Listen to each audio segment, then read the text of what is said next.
So the journey with Robert Edwin Jackson began when we were, I guess, really 7, because that's when we both moved into the neighborhood. So I knew of Stephanie in our neighborhood a long time before we started to really become friends. We went to different schools, and so didn't really run in the same circles. Until we were about 16 years old when mutual friends of ours moved in between us. So that began the friendship, and just summers hanging out on the corner playing spud and hide and seek, and just getting to know each other just as friends, as 16-year-olds would do. And started hanging around together as a group, and then I recognized how fun she is and how she was a good audience to laugh at all my dumb jokes. And so this friendship budded into a real special friendship. We started dating when we were 18, after being friends since we were 16, and realized that we truly liked each other and really wanted to be with each other a lot. You know, I remember going out to Father's Pizza at Kennedy and Shepherd, and just as friends, and having this unbelievably great time and great conversations. First date was actually, my mom said that I had to take my brother out because I guess my parents were doing something, and went and watched Raiders of the Lost Ark. And when Sean went and sat in the front row by himself, and I had the opportunity to nerve-wrackingly put my arm around Stephanie, I recognized then that I had my arm around this great girl who I could share anything with. Feeling like I know this guy. He's kind of like my brother, but there was something special. You know, holding hands, there was a little spark and a warmness about the way that he cared. He's very sensitive. And I recognized that this was really something special. And we dated for 9.5 years. 9 years is definitely a long time. I tell people that I really wanted to make sure that I was in love with Stephanie, which is obviously a joke because it was very clear that I was in love with Stephanie very early on. A few years later, we broke up for a couple of months, as with, I guess, most couples do, and being apart really showed us that we wanted to be together more than apart. Back in probably 1991, when I was given a bit of an ultimatum, I'd like to say I really got down on one knee and did a proper proposal. That's not exactly the way I recall it. It was more of a, are we ever going to get married? Sure we are. When?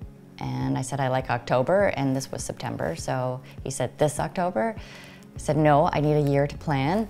And then that was it. Woke up, I guess, the next day and said, so do we have to tell anybody about this? The wedding day was an interesting day.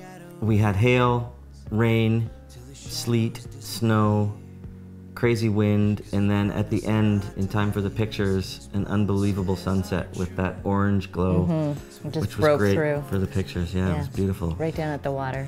Indicative of, in my mind, everything, the gamut of everything that we were going to experience in our marriage. Some of the things that I love about Rob is his ability to really get to know you. He'll sit and ask questions that are really important, not just, you know, how was your day, but real specific things about your day and how it made me feel and how I reacted to certain situations. And the way that he sits, and you know intensely that he's looking at you and understanding and seeing right through to your heart. For our 20th, I thought it would be a good idea to actually propose. So we had a local Toronto ring maker make this beautiful ring, which is a gold version of the 10th anniversary ring for the 20th. We went out onto the beach and went for a walk at about 1 in the morning. In Clearwater. In Clearwater on Stephanie's birthday, May 20th.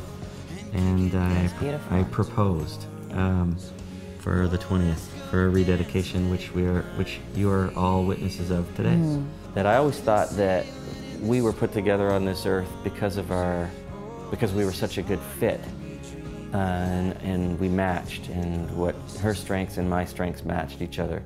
But I've come to believe over the last year that it's actually our weaknesses that match each other and balance each other, and we lift each other up and contribute to each other's lives and support each other in our weakness. And that has been a bit of a mind-bending experience to understand that.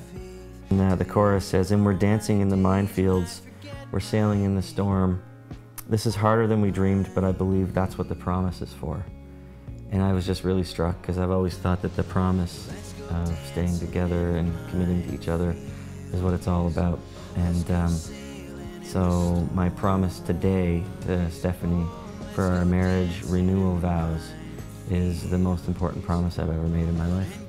When times do get tough, it's I know that there's just so much hope, and to continue to believe in the hope. And you know that the Bible says the two shall become one, and I really feel like we're one. There's no one that I would rather be with on this earth than you, Robert Jackson. Me too, Stephanie. Thank you.